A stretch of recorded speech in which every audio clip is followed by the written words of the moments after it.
ನಮಸ್ಕಾರ. ಎಸ್ ನ್ಯೂಸ್ಗೆ ಸ್ವಾಗತ. ನಾನು ಎಸ್ ದೇವೇಂದ್ರಗೌಡ. ಇಂದಿನ ಮುಖ್ಯಾಂಶಗಳು. ವಿಬಿ ಗ್ರಾಮ್ಜಿ ಕಾಯ್ದೆ ರದ್ದುಪಡಿಸಲು ಆಗ್ರಹಿಸಿ ಮಿನಿ ವಿಧಾನಸೌಧದ ಮುಂದೆ ಉಪವಾಸ ಸತ್ಯಾಗ್ರಹ. ಕಲ್ಯಾಣ ಕರ್ನಾಟಕ ಬಿಕ್ಕಟ್ಟು ನಿವಾರಣೆಗೆ ಎಸ್ಐಒ ವತಿಯಿಂದ ಕಲಿಕೆಯೇ ಕಲ್ಯಾಣ ಅಭಿಯಾನ. ರಾಮತ್ನಾಳ್ ಪಿಡಿಒ ನಿರ್ಲಕ್ಷ್ಯ, ಗ್ರಾಮಸಭೆ ಮುಂದೂಡಿಕೆ, ಸಾರ್ವಜನಿಕರ ಆಕ್ರೋಶ. ಎಸ್ಐಆರ್ ಎಸ್ಎಸ್ಎಲ್ಸಿ ಪ್ರವೇಶ ಪತ್ರವೂ ಅಸಿಂಧುವಂತೆ ಶಿವಸುಂದರ್. ಗಂಜ್ ವರ್ತಕರಿಂದ ಶ್ರೀ ಸಿದ್ದರಾಮಾನಂದ ಸ್ವಾಮೀಜಿಯವರಿಗೆ ಶ್ರದ್ಧಾಂಜಲಿ ನುಡಿ ನಮನ ಸಲ್ಲಿಕೆ.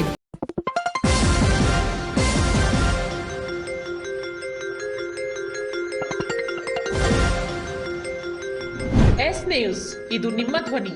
ವಾರ್ತೆಗಳ ವಿವರ.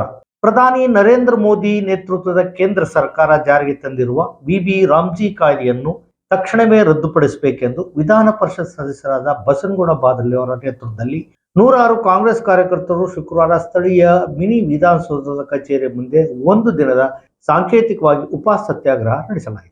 ಎಂಎಲ್ಸಿ ಬಸನಗೌಡ ಬಾದರ್ಲಿ ಮಾತನಾಡಿ 2006ರಲ್ಲಿ ಯುಪಿಎ ನೇತೃತ್ವದ ಕಾಂಗ್ರೆಸ್ ಸರ್ಕಾರ ಅಧಿಕಾರದಲ್ಲಿದ್ದಾಗ ಪ್ರಧಾನಿ ಮನಮೋಹನ್ ಸಿಂಗ್ ಅವರು ಮಹಾತ್ಮ ಗಾಂಧಿ ರಾಷ್ಟ್ರೀಯ ಉದ್ಯೋಗ ಖಾತ್ರಿ ಯೋಜನೆಯನ್ನು ಜಾರಿಗೊಳಿಸುವ ಮೂಲಕ ಗ್ರಾಮೀಣ ಭಾಗದ ಬಡವರಿಗೆ ಉದ್ಯೋಗ ಕಲ್ಪಿಸಿದ್ದರು. ಆದರೆ ಈಗಿನ ಮೋದಿ ಸರ್ಕಾರ ಮನ್ರೇಗಾ ಯೋಜನೆಯನ್ನು ವಿಬಿ ಗ್ರಾಮ್ಜಿ ಎಂದು ನಾಮಕರಣಗೊಳಿಸಿ ಅದರ ಕಾರ್ಯ ಸ್ವರೂಪವನ್ನೇ ಸಂಪೂರ್ಣವಾಗಿ ಬದಲಾಯಿಸಿರುವ ಕೇಂದ್ರ ಸರ್ಕಾರದ ಧೋರಣೆ ಖಂಡನಾರ್ಹ. ಇದನ್ನು ವಿರೋಧಿಸಿ ಎಐಸಿಸಿ ಮತ್ತು ಕೆಪಿಸಿಸಿ ದೇಶದಾದ್ಯಂತ ವಿವಿಧ ಹಂತಗಳಲ್ಲಿ ಹೋರಾಟ ನಡೆಸಲು ಕರೆ ನೀಡಿದೆ. ಹೀಗಾಗಿ ಗ್ರಾಮೀಣ ಭಾಗದ ಜನರು ಜಾಗೃತರಾಗಿ ವಿಬಿ ಗ್ರಾಮ್ಜಿ ಕಾಯ್ದೆಯನ್ನು ರದ್ದುಪಡಿಸಿ ಮನ್ರೇಗಾ ಯೋಜನೆಯನ್ನು ಪುನರ್ ಸ್ಥಾಪಿಸಲು ಕೇಂದ್ರ ಸರ್ಕಾರ ಮುಂದಾಗುವವರೆಗೂ ಹೋರಾಟ ನಡೆಸಬೇಕು ಎಂದು ಒತ್ತಾಯಿಸಿದರು. ಆರ್ಡಿಸಿಸಿ ಬ್ಯಾಂಕ್ ನಿರ್ದೇಶಕ ಸೋಮನಗೌಡ ಬಾದರ್ಲಿ, ಕಾಂಗ್ರೆಸ್ ಮುಖಂಡರಾದ ವೆಂಕಟೇಶ ರಾಗಲ್ಪರ್ವಿ, ಶಿವಕುಮಾರ್ ಜವಳಿ, ಶರಣಯ್ಯ ಸ್ವಾಮಿ ಕೋಟೆ, ಖಾಜಾ ಹುಸೇನ್ ರೌಡ್ಕುಂದ, ಯೂನುಸ್ ಪಾಷಾ ಧಡೆಸೂಗೂರ್, ಅಮರೇಶ್ ಗಿರಿಜಾಲಿ, ವೀರರಾಜು ಬೂದಿವಾಳ ಕ್ಯಾಂಪ್, ವೀರೇಶ್ ಎನ್ ಉಪ್ಪಲದೊಡ್ಡಿ, ನಿರುಪಾದಿ ಶಾಸಲಮರಿ, ಹನುಮಂತ ಕರ್ನಿ, ಹಾಬೀದ್ ಕಾಜಿ, ಚನ್ನಬಸವ ಕೋಟೆ, ಯೂಸುಫ್ ಹೇತ್ಮಾರಿ, ಶಹಬಾಜ್, ಹನುಮೇಶ್ ಗೋಮರ್ಸಿ ಸೇರಿದಂತೆ ಅನೇಕ ಮುಖಂಡರು, ಕಾರ್ಯಕರ್ತರು ಉಪಸ್ಥಿತರಿದ್ದರು. ಇವತ್ತೇನು ನಮ್ಮ ಸಿಂಧನೂರು ತಾಲೂಕಿನಿಂದ ಅನೇಕ ಜನರು ಇವತ್ತು ಬೆಂಗಳೂರಿಗೋ, ಮೈಸೂರಿಗೋ, ಹೈದರಾಬಾದಕ್ಕೋ, ಮುಂಬೈಗೆ ಹೋಗಿ ಕೆಲಸ ಮಾಡುವಂತ ಪರಿಸ್ಥಿತಿ ನಿರ್ಮಾಣವಾಗಿತ್ತು. ಇವತ್ತು ಆ ಜನರು ಗುಳೆ ಹೋಗುವುದನ್ನ ತಪ್ಪಿಸಲಿಕ್ಕೆ ಇವತ್ತು ನಮ್ಮ ಸರ್ಕಾರ, ಆಗಿನ ಸರ್ಕಾರ ಮನಮೋಹನ್ ಸಿಂಗ್ ಅವರ ನೇತೃತ್ವದಲ್ಲಿ ಇವತ್ತು ಈ ಜಾರಿ ಬಂತು. ಈ ಜಾರಿ ಬಂದಂತ ಸಂದರ್ಭದಲ್ಲಿ ಅನೇಕ ಬಡವ ಜನರಿಗೆ ಕೆಲಸ, ಇವತ್ತೇನು ಗ್ರಾಮಗಳು ಹೇಗಿರ್ಬೇಕು, ಹಳ್ಳಿಗಳು ಹೇಗಿರ್ಬೇಕು ಅಂತೇಳಿ ತಾವೇ ಗ್ರಾಮ ಸಭೆಯನ್ನ ಮಾಡಿ ಇವತ್ತು ತೀರ್ಮಾನ ಮಾಡುವಂತದ್ದು ಆಗ್ತಾ ಇತ್ತು. ಅದನ್ನ ಇವತ್ತು ಈ ಕಾನೂನು ತಂದಿರುವ ಮೂಲಕ ಏನು ಕಾನೂನು ತಂದಿದ್ದಾರೆ, ವಿಬಿಜಿ ಗ್ರಾಮ್ಜಿ ಅಂತೇಳಿ ಏನ್ ಕಾನೂನು ತಂದಿದ್ದಾರೆ, ಇವತ್ತು ಗ್ರಾಮ ಸಭೆಗಳಲ್ಲಿ ತೀರ್ಮಾನ ಆಗ್ಲಿಕ್ಕೆ, ಆಯ್ಕೆ ಮಾಡ್ಲಿಕ್ಕೆ ಕೊಡ್ತಾ ಇಲ್ಲ ಅವರು. ಇವತ್ತೇನು ದೆಹಲಿಯಲ್ಲಿ ಕುಂತ್ಕೊಂಡು ಅಮಿತ್ ಶಾ ಮೋದಿ ಅವರು ತೀರ್ಮಾನ ಮಾಡ್ತಾರೆ. ಯಾವ ಪಂಚಾಯತಿಯಲ್ಲಿ ನಮ್ಮ ತಾಲೂಕಿನಲ್ಲಿ 25 ಪಂಚಾಯತ್ಗಳಿದಾವೆ. ನಮ್ಮ ವಿಧಾನಸಭಾ ಕ್ಷೇತ್ರದಲ್ಲಿ 25 ಗ್ರಾಮ ಪಂಚಾಯತಿಗಳಿಗೆ ತೀರ್ಮಾನ ಮಾಡ್ತಕ್ಕಂಥವ್ರು ಯಾರು? ಇವತ್ತು ದೇಶದ ಪ್ರಧಾನ ಮಂತ್ರಿಗಳು, ಏನು ಮೋದಿ ಅವರು, ಅಮಿತ್ ಶಾ ಅವರು ತೀರ್ಮಾನ ಮಾಡ್ತಾರೆ. ಕಲ್ಯಾಣ ಕರ್ನಾಟಕದ ಬೀದರ್, ಕಲಬುರಗಿ, ಯಾದಗಿರಿ, ರಾಯಚೂರು, ಕೊಪ್ಪಳ, ಬಳ್ಳಾರಿ, ವಿಜಯನಗರ ಈ 7 ಜಿಲ್ಲೆಗಳಲ್ಲಿ ಎಸ್ಎಸ್ಎಲ್ಸಿ ಮತ್ತು ಪಿಯುಸಿ ಫಲಿತಾಂಶ ಬಹಳಷ್ಟು ಕಡಿಮೆ ಮಟ್ಟದಲ್ಲಿದೆ. ಇದು ಆಘಾತಕಾರಿ ವಿಷಯವಾಗಿದೆ ಎಂದು ರಾಜ್ಯ ಕಾರ್ಯದರ್ಶಿ ಅಬೂಬಕರ್ ಸಿದ್ದಿಕಿ ಹೇಳಿದರು. ನಗರದ ಪತ್ರಿಕಾ ಭವನದಲ್ಲಿ ಸ್ಟೂಡೆಂಟ್ಸ್ ಇಸ್ಲಾಮಿಕ್ ಆರ್ಗನೈಸೇಷನ್ ಹೋಪ್ ಇಂಡಿಯಾದ ರಾಜ್ಯ ಘಟಕದ ವತಿಯಿಂದ ಸುದ್ದಿಗೋಷ್ಠಿ ನಡೆಸಿ ಮಾತನಾಡಿದ ಅವರು, ಡಿಸೆಂಬರ್ 15ರಿಂದ ಫೆಬ್ರವರಿ 15ರವರೆಗೆ ಕಲ್ಯಾಣ ಕರ್ನಾಟಕ ಶೈಕ್ಷಣಿಕ ಬಿಕ್ಕಟ್ಟು ನಿವಾರಣೆಗೆ ಕರ್ನಾಟಕ ರಾಜ್ಯ ಘಟಕವು ಸೆಂಟರ್ ಫಾರ್ ಎಜುಕೇಷನಲ್ ರಿಸರ್ಚ್ ಮತ್ತು ಅನಾಲಿಸಿಸ್ ಸಹಯೋಗದೊಂದಿಗೆ 2 ತಿಂಗಳ ಕಾಲ ಅಭಿಯಾನ ಪ್ರಾರಂಭಿಸುತ್ತಿದ್ದು, ಈ ಅಭಿಯಾನಕ್ಕೆ ಕಲಿಕೆಯೇ ಕಲ್ಯಾಣ ಎಂದು ಹೆಸರಿಡಲಾಗಿದೆ. ಈ 7 ಜಿಲ್ಲೆಗಳು ಭೌಗೋಳಿಕವಾಗಿ ಪ್ರಮುಖವಾದರೂ ಸಹ ಶಿಕ್ಷಣದಲ್ಲಿ ಮಾತ್ರ ರಾಜ್ಯದ ಇತರೆ ಜಿಲ್ಲೆಗಳ ಮತ್ತು ಪ್ರದೇಶಗಳಿಗಿಂತ ಅತ್ಯಂತ ತೀವ್ರವಾಗಿ ಹಿಂದುಳಿದಿದ್ದು, ಕಳೆದ ವರ್ಷದ ಎಸ್ಎಸ್ಎಲ್ಸಿ ಮತ್ತು ಪಿಯುಸಿ ಪರೀಕ್ಷೆಗಳ ವಿದ್ಯಾರ್ಥಿಗಳ ಕಾರ್ಯಕ್ಷಮತೆ ಆತಂಕಕಾರಿ ಮಟ್ಟದಲ್ಲಿ ಫಲಿತಾಂಶ ಬಂದಿದೆ. ಈ ಭಾಗದಲ್ಲಿ ತೀವ್ರ ಶಿಕ್ಷಕರ ಕೊರತೆ, ಏಕ ಶಿಕ್ಷಕ ಶಾಲೆಗಳ ಹೆಚ್ಚಿನ ಸಾಂದ್ರತೆ, ಕಲ್ಯಾಣ ಕರ್ನಾಟಕದ ಅನೇಕ ಸರ್ಕಾರಿ ಶಾಲೆಗಳಲ್ಲಿ ವಿದ್ಯಾರ್ಥಿಗಳ ಕಡಿಮೆ ದಾಖಲಾತಿ ಕಂಡುಬಂದಿದೆ. 2025ರಲ್ಲಿ ಸರ್ಕಾರದಿಂದ ನೇಮಕಗೊಂಡ ತಜ್ಞರ ಸಮಿತಿಯು ಕಲಬುರಗಿ ಜಿಲ್ಲೆಯಲ್ಲಿ ಮಾತ್ರ ಕಾಯಂ ಶಿಕ್ಷಕರು 21,000ಕ್ಕೂ ಹೆಚ್ಚು ಹುದ್ದೆ ಹುದ್ದೆಗಳು ಖಾಲಿ ಇರುವುದು ಸೇರಿದಂತೆ ವಿವಿಧ ಅಂಶಗಳು ಅವರ ಗಮನಕ್ಕೆ ಬಂದಿದೆ. ಶಿಕ್ಷಣವು ಸಾಮಾಜಿಕ ಮತ್ತು ಆರ್ಥಿಕ ಉನ್ನತಿಗೆ ಅಡಿಪಾಯವಾಗಿದೆ. ಇಂತಹ ಬಿಕ್ಕಟ್ಟನ್ನು ತುರ್ತಾಗಿ ಪರಿಹರಿಸುವುದು ಅತ್ಯಗತ್ಯ. ಕಲ್ಯಾಣ ಕರ್ನಾಟಕ ಪ್ರದೇಶಗಳಲ್ಲಿ ಗುಣಮಟ್ಟದ ಶಿಕ್ಷಣವನ್ನು ಖಚಿತಪಡಿಸಿಕೊಳ್ಳದೆ ದೀರ್ಘಕಾಲೀನ ಅಭಿವೃದ್ಧಿ ಬದಲಾವಣೆಗಳನ್ನು ಸಾಧಿಸಲು ಸಾಧ್ಯವಿಲ್ಲ. ಅಭಿಯಾನದ ಉದ್ದೇಶ ಸರ್ಕಾರಿ ಮತ್ತು ಮೌಲಾನಾ ಆಜಾದ್ ಶಾಲೆಗಳ ಮೇಲೆ ಗಮನ ಹರಿಸಿ ಸಮುದಾಯ ಕೇಂದ್ರಿತ ಕಾರ್ಯತಂತ್ರ ಹೊಂದಿದೆ.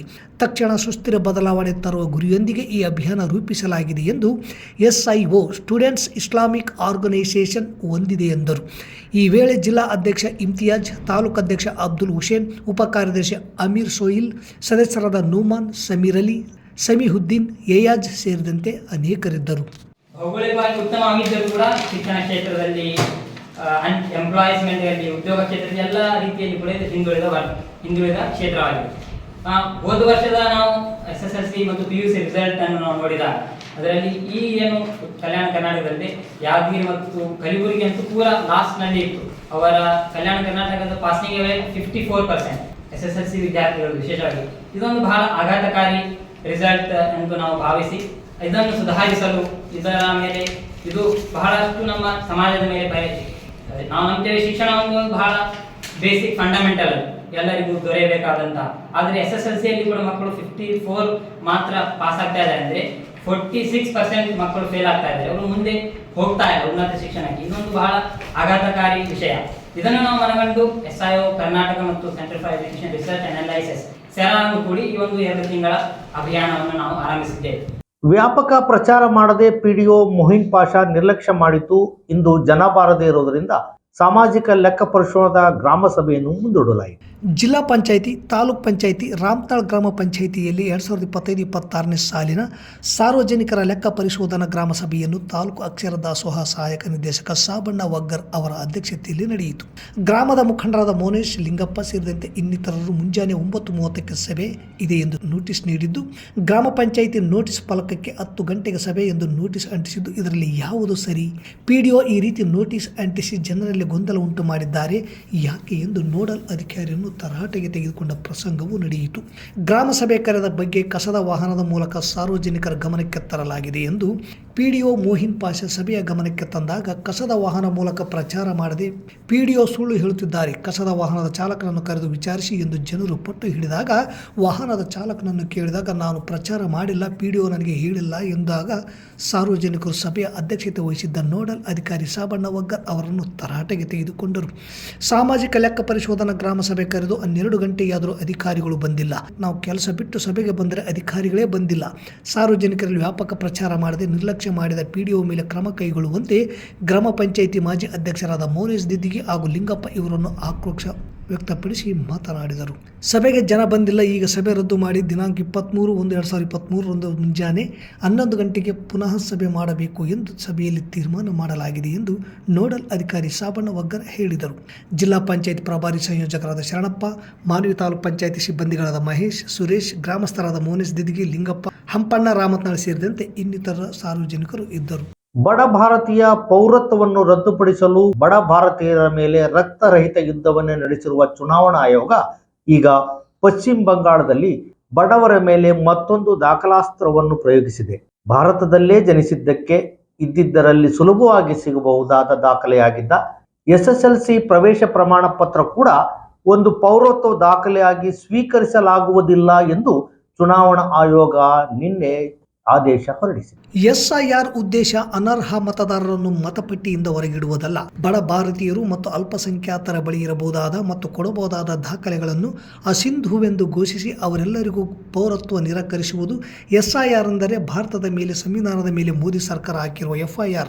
ಇದರೊಳಗೆ ಬದುಕುಳಿಯುವ ಮಾರ್ಗವಿಲ್ಲ. SIRನ ಸಾರ ಸಗಟು ರದ್ದಿಗೆ ಹೋರಾಡುವುದೊಂದೇ ಏಕೈಕ ದಾರಿ. ವಿಧಾನಮಂಡಲದ ವಿಶೇಷ ಅಧಿವೇಶನವು ಜನ ವಿರೋಧಿ VB ಗ್ರಾಮಜೀಯ ಜೊತೆಗೆ ಗಣತಂತ್ರ ವಿರೋಧಿ SIR ವಿರುದ್ಧವೂ ತೀರ್ಮಾನ ತೆಗೆದುಕೊಳ್ಳಲಿ ಎನ್ನುವುದು ಶಿವಸುಂದರ್ ಅವರ ಸ್ಪಷ್ಟ ಅಭಿಪ್ರಾಯ. ಸಿದ್ದರಾಮಾನಂದ ಸ್ವಾಮೀಜಿ ಅವರು ಮೊದಲಿಗೆ ಸಿಂಧನೂರಿನಲ್ಲಿ ಕನಕಪೀಠ ಆರಂಭಿಸಿದ್ದರು. 4 ವರ್ಷಗಳ ಬಳಿಕ 2011ರಲ್ಲಿ ತಿಂತಿನಿ ಬ್ರಿಡ್ಜ್ ಗ್ರಾಮದ ಕೃಷ್ಣಾ ನದಿ ತಟದ ದಟ್ಟವಾದ ಅರಣ್ಯ ಪ್ರದೇಶದಲ್ಲಿ ಕನಕ ಗುರುಪೀಠವನ್ನು ಸ್ಥಾಪಿಸಿದರು. ಕಲಬುರಗಿ ವಿಭಾಗೀಯ ಕನಕ ಗುರುಪೀಠ ಮುಖ್ಯಸ್ಥರಾಗಿ ಸಾಮಾಜಿಕ ಕ್ರಾಂತಿಗೆ ಮುನ್ನಡಿ ಬರೆದದ್ದು ಸಿದ್ದರಾಮಾನಂದಪುರಿ ಸ್ವಾಮೀಜಿಯವರು. ಎಂದು ಕನಕ ಗುರುಪೀಠದ ತಾಲೂಕಾ ಅಧ್ಯಕ್ಷ ಅಮರೇಶಪ್ಪ ಮೈಲಾರ್ ಹೇಳಿದರು. ನಗರದ ಎಪಿಎಂಸಿಯ ಬಾಲಾಜಿ ಆ್ಯಂಡ್ ಕಂಪನಿ ಮತ್ತು ಲಕ್ಷ್ಮೀ ಶ್ರೀನಿವಾಸ್ ಟ್ರೇಡಿಂಗ್ ಅವರ ಮಳಿಗೆ ಹತ್ತಿರ ಶುಕ್ರವಾರ ಸಾಯಂಕಾಲ ತಿಂತಿಣಿ ಬ್ರಿಡ್ಜ್ ಕಾಗಿನೆಲೆ ಪೀಠಾಧಿಕಾರಿ ಶ್ರೀ ಸಿದ್ದರಾಮಾನಂದ ಸ್ವಾಮೀಜಿಯವರಿಗೆ 100 ಜನ ಗಂಜ್ ವರ್ತಕರಿಂದ ಶ್ರದ್ಧಾಂಜಲಿ ಸಭೆಯನ್ನು ಏರ್ಪಡಿಸಿ ಅವರ ಭಾವಚಿತ್ರಕ್ಕೆ ಪುಷ್ಪಾರ್ಚನೆ ಸಲ್ಲಿಸಿ ಮಾತನಾಡಿದ ಅವರು, ಸಿದ್ದರಾಮಾನಂದ ಸ್ವಾಮೀಜಿ ಮೂಲತಃ ಚಿತ್ರದುರ್ಗ ಜಿಲ್ಲೆ ಚಳ್ಳಕೆರೆ ತಾಲೂಕಿನ ಕಲಮರಹಳ್ಳಿ ಗ್ರಾಮದವರು. ಮಹಾದೇವಯ್ಯ ಜಯಮ್ಮ ದಂಪತಿಯ 2ನೇ ಪುತ್ರರಾಗಿದ್ದರು. ಪೂರ್ವಕ್ರಮದಲ್ಲಿ ಮೋಹನ್ ಪ್ರಧಾನ್ ಎಂಬ ಹೆಸರನ್ನು ಹೊಂದಿದ್ದರು. ಚಿತ್ರದುರ್ಗದ ಮುರುಘಾ ಮಠದಲ್ಲಿ ಅಧ್ಯಯನ ಆರಂಭಿಸಿ ಪ್ರಾಥಮಿಕ ಹಾಗೂ ಪ್ರೌಢ ಶಿಕ್ಷಣ ಚಳ್ಳಕೆರೆಯಲ್ಲಿ ಪೂರ್ಣಗೊಳಿಸಿದ್ದರು. ಬಾಲ್ಯದಿಂದಲೇ ದೈವ ಹಾಗೂ ಆಧ್ಯಾತ್ಮಿಕತೆಯತ್ತ ಒಲವು ಹೊಂದಿದ್ದ ಅವರು 18ನೇ ವಯಸ್ಸಿನಲ್ಲಿ ಮನೆ ಬಿಟ್ಟು ಸಂಚಾರ ಆರಂಭಿಸಿದ್ದರು. ಜೈನ, ಕ್ರೈಸ್ತ, ಬ್ರಹ್ಮಕುಮಾರಿ ಸೇರಿ ವಿವಿಧ ಧಾರ್ಮಿಕ ಪಂಥಗಳ ಅಧ್ಯಯನ ಮಾಡಿ ಅಪಾರ ಅನುಭವ ಪಡೆದಿದ್ದರು. ಹಿಮಾಲಯದಲ್ಲಿ ಪಾಂಡಿತ್ಯ ಅಧ್ಯಯನ ಮುಗಿಸಿ ಶರಣ ಸಾಹಿತ್ಯದ ಬಗ್ಗೆ ಒಲವು ಹೆಚ್ಚಿಸಿಕೊಂಡಿದ್ದರು. ಕನಕ ಗುರುಪೀಠದಲ್ಲಿ ಧಾರ್ಮಿಕ ಕಾರ್ಯಗಳ ಜೊತೆಗೆ ಶೈಕ್ಷಣಿಕ ಕ್ರಾಂತಿಗೂ ಸ್ವಾಮೀಜಿ ಮುನ್ನುಡಿ ಬರೆದಿದ್ದರು. 2012ರಿಂದ ಪ್ರತಿ ವರ್ಷ ಜನವರಿಯಲ್ಲಿ 12, 13, 14ರಂದು ಹಾಲು ಮತ ಸಂಸ್ಕೃತಿ ವೈಭವ ಕಾರ್ಯಕ್ರಮ ಆಯೋಜಿಸಿ ಹಾಲು ಮತ ಸಮಾಜ ಮಾತ್ರವಲ್ಲದೆ ತಳ ಸಮುದಾಯಗಳ ಕಾಡುಗೊಲ್ಲ, ಕಿಂದರಜೋಗಿ, ಅಲೆಮಾರಿಗಳು, ಬುಡುಗ ಜಂಗಮರು, ಪವಾಡ ಜಾದು, ಸುಡುಗಾಡು ಸಿದ್ಧರ ಕಲೆ, ಸಾಂಸ್ಕೃತಿಕ ಪ್ರದರ್ಶನಕ್ಕೆ ವೇದಿಕೆ ಕಲ್ಪಿಸಿದ್ದರು. ಡೊಳ್ಳು ತಯಾರಿಕೆ ಘಟಕ ಸ್ಥಾಪಿಸಿ ಕಂಬಳಿ ನೇಯುವ ತರಬೇತಿ, ಭಂಡಾರ ತಯಾರಿಕೆ ಹಾಗೂ ಪಟ್ಟದ ಪೂಜಾರಿಗಳಿಗೆ ಪೂಜಾ ವಿಧಿವಿಧಾನ ತರಬೇತಿ ನೀಡಿದ್ದರು. ನಂತರ ಸಮಾಜದ ಮುಖಂಡರಾದ ತಾಲೂಕು ಕುರುಬರ ಸಂಘದ ಅಧ್ಯಕ್ಷ ಕೆ ಭೀಮಣ್ಣ, ಸುರೇಶ್ ಕಿಚ್ಚ, ಹನುಮೇಶ್ ಬಾಗೋಡಿ, ನವರತ್ನ ಸೇಠ್ ಸೇರಿದಂತೆ ಅನೇಕರು ಮಾತನಾಡಿದರು. ಈ ಸಂದರ್ಭದಲ್ಲಿ ಫಕೀರಪ್ಪ ತಿಡಿಗೋಳ್, ಲಕ್ಷ್ಮಣ್ ಭಂಗಿ, ಸುರೇಶ್ ಕೆ, ಶರಣಯ್ಯ ಸ್ವಾಮಿ, ವೈ ನಾಗರಾಜ್ ಶೆಟ್ಟಿ, ರಾಜಗೌಡ ಗೋಮರ್ಸಿ, ಮಲ್ಲಯ್ಯ ಸ್ವಾಮಿ ನವಲಿ, ವೀರೇಶ್ ಪುರ, ಪಂಚಯ್ಯ ಸ್ವಾಮಿ, ಸೋಮಶೇಖರ್ ಬಿಂಗಿ, ಎಚ್ ಗದ್ಯಪ್ಪ, ಸಾಬಣ್ಣ ಅಂಗಡಿ ವಿರುಪಾಪುರ, ಲಕ್ಷ್ಮಣ್ ಅಂಚನಾಳ್ ಸೇರಿದಂತೆ ಅನೇಕರಿದ್ದರು. ಇರ್ತಕ್ಕಂಥ ಅಂದರೆ ನನ್ನ ವೈಯಕ್ತಿಕ ವಿಚಾರ ಇದು, ಅವರು ನಾನು ಕೇಳಂತಲ್ಲ, ಅವರೆಲ್ಲರೂ ಸ್ವಾಮಿಗಳಂತ ಅತ್ಯಂತ ವಿಚಾರವಂತರಿದ್ದರು, ಬುದ್ಧಿವಂತರಿದ್ದರು, ಧೈರ್ಯವಂತರಿದ್ದರು. ಏನೇ ಕೊಡ್ತಿದ್ರು ತಮ್ಮ ಒಂದು ಹೇಳಿಕೆಯಲ್ಲಿ ಹೇಳ್ತಾರೆ ಅವರು. ಇವತ್ತೊಂದು ನಾನು ವಿಡಿಯೋ ನೋಡಿದೆ, ತಾವು ಎಲ್ಲಿಗಾರ ಪ್ರವಾಸ ಹೋಗ್ಬೇಕಾದ್ರೆ ಕಲಬುರಗಿಗೆ ಪ್ರವಾಸ ಹೊಂಟಿದ್ದು ಯಾವುದೋ ಒಂದು ಕಾರ್ಯಕ್ರಮಕ್ಕೆ ಹೊಂಟಿದ್ರಂತೆ. ಕಾರಿಗೆ ಡೀಸೆಲ್ ಹಾಕ್ಸಕ್ಕೆ ಡೀಸೆಲ್ಗೆ ರೊಕ್ಕ ಇದ್ದಿಲ್ಲ. ಹೋಗ್ಬೇಕಾದ್ರೆ ಶಾಪುರಕ್ಕೆ ಡೀಸೆಲ್ ಮುಕ್ತಾಯ ಆಯಿತು. ಯಾಕೆ ಮಾಡೋದಪ್ಪ ಅಂತ ನಿಂತ್ಕೊಂಡಿದ್ರಂತೆ. ಬಯ್ಯಾಪುರ ಅಂಬ್ರೇಗೌಡರು ಹೊಂಟಿದ್ರಂತೆ. ನೋಡಿ ನಿಂತು ಅಲ್ಲಿ ಅವ್ರಿಗೆ ನಮಸ್ಕಾರ ಮಾಡಿ 5,000 ರೂಪಾಯಿ ಕೊಟ್ರಂತೆ. ಆ 5,000 ರೂಪಾಯಿ ರೊಕ್ಕದಲ್ಲಿ ಡೀಸೆಲ್ ಹಾಕ್ಸಿ ನಾನು ಹೋದೆ ಕಣಪ್ಪ ಅಂತ ಇವತ್ತು ನಾನು ಒಂದು ವಿಡಿಯೋ ನೋಡಿದೆ. ಇವತ್ತೆಲ್ಲ ಬರ್ತಾವೆ ಇಂಥ ಸಂದರ್ಭದಲ್ಲಿ ಎಲ್ಲ ಅವರು ಕೆಲವು ಸಂದರ್ಭದಲ್ಲಿ ಏನೇನು ಮಾಡಿದ್ರು ಅನ್ನೋದು. ಅಂದರೆ ಇದನ್ನೆಲ್ಲ ನಾನು ಯಾಕೆ ಹೇಳ್ಬೇಕಾಯ್ತಂದರೆ, ಅವ್ರು ಏನು ಕಾರ್ಯ ಕೈಗೊಳ್ತಾರೆ ಅಂದರೆ ಪೂರ್ವ ಯೋಜಿತವಾಗಿಯೇ ಒಂದು ನಿರ್ಧಾರನ ಮಾಡಿ ಕೈಗೊಳ್ತಾ ಇದ್ದರು. ಈ ಸಲ ಪ್ರತಿ ವರ್ಷದಂತೆ ಏನು ಹಾಲು ಮತ ಸಂಸ್ಕೃತಿ ವೈಭವವನ್ನು ಜನಪ್ರತಿನಿಧಿಗಳನ್ನು ಕರೆಸಿ ಸಾವಿರಾರು ಜನ ನಾವೆಲ್ಲ ಹೋಗ್ತಾ ಇದ್ರು ಕೂಡ ಹಣ ವ್ಯರ್ಥ ಆಗುತ್ತೆ. ಆದರೆ ಮೂಲಭೂತವಾಗಿರ್ತಕ್ಕಂಥ ಒಂದು ನಮ್ಮ ಸಂಸ್ಕೃತಿ ನಮ್ಮ ಜನರಿಗೆ ಗೊತ್ತಾಗಲಿ. ಬೀರದೇವರಂದ್ರೇನು, ಮಾಳಿಂಗರಾಯ ಅಂದ್ರೇನು, ಅಂದರೆ ಇವರೆಲ್ಲರೂ ಏನಂಬುದು ನಮಗೆ ಸಾಮಾನ್ಯವಾಗಿ ಇಲ್ಲಿ ಕೂತರಿಗೆ ಯಾರಿಗೂ ಅಷ್ಟು ಪೂರ ದೀರ್ಘ ಗೊತ್ತಿದ್ರು ಕೂಡ ಅವ್ರ ಪೂರ ಹಿನ್ನೆಲೆ ಏನೂ ಗೊತ್ತಿರಲ್ಲ. ಆ ದಿಶೆಯಲ್ಲಿ ಅವರು ಒಂದು ಅಧ್ಯಯನ ಮಾಡಿ ನಮ್ಮ ಜನರಿಗೆ ಗೊತ್ತಾಗಬೇಕು ಅಂತಂತಂದು ಈ ಸಲ ವಿಭಿನ್ನವಾದ ಒಂದು ಕಾರ್ಯಕ್ರಮನ ಹಾಕಿಕೊಂಡು ಭಾಳ ಒಳ್ಳೆಯ ರೀತಿಯಿಂದ ಕಾರ್ಯಕ್ರಮ ಹೊಂಟಿದ್ರು. ಇಲ್ಲಿ ಇರ್ತಕ್ಕಂಥ ಪ್ರತಿ ವರ್ಷ ನಾವು ಗಂಜನೆಲ್ಲ ಮಿತ್ರರೆಲ್ಲ ಸೇರಿ ಪ್ರತಿ ವರ್ಷದಂತೆ ಈ ವರ್ಷವೂ ಕೂಡ ಅಕ್ಕಿ ಕಳಿಸಿದ್ವಿ. 2ನೇ ದಿವಸನ ನೀವು ಮಾತಾಡಿದ್ರು ಅವರು, ಪರಪರಿ ಇಲ್ಲ ಕಣಪ್ಪ, ಅದು ಸ್ವಲ್ಪ ನೋಡು ಯಾರು ಮಂಜುಗ ಅಂತಂತಂದು ಮಂಜುಗೆ ಮಾತಾಡಿದೆ, ಪರಪರಿ ಕಳಿಸಿದ್ರು. ಅಂದರೆ ಅವ್ರು ಎಷ್ಟಿದ್ದಿದ್ರು ಅಂದರೆ ಈ ಕ್ಷಣದಲ್ಲಿ ಏನಿಲ್ಲ ಅಂತಂತಂದ್ರು ತಕ್ಕ ಮಟ್ಟಿಗೆ ಅಂತಂದ್ರೂ ಕೂಡ ಒಂದು ಹೋರಾಟ ಮಾಡ್ತಕ್ಕಂಥ ವ್ಯಕ್ತಿಯಾಗಿದ್ದರು. ದುರ್ದೈವ, ಒಂದು ಒಳ್ಳೆಯ ವಿಚಾರ.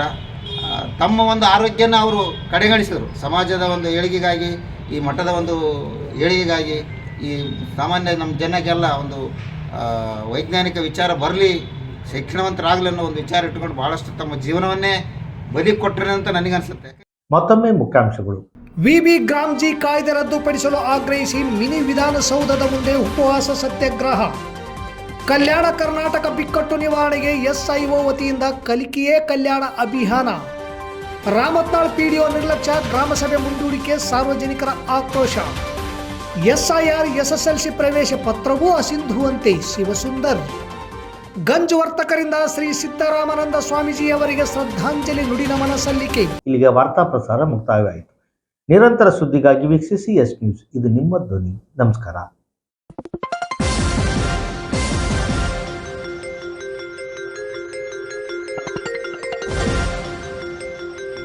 ಎಸ್ ನ್ಯೂಸ್, ಇದು ನಿಮ್ಮ ಧ್ವನಿ.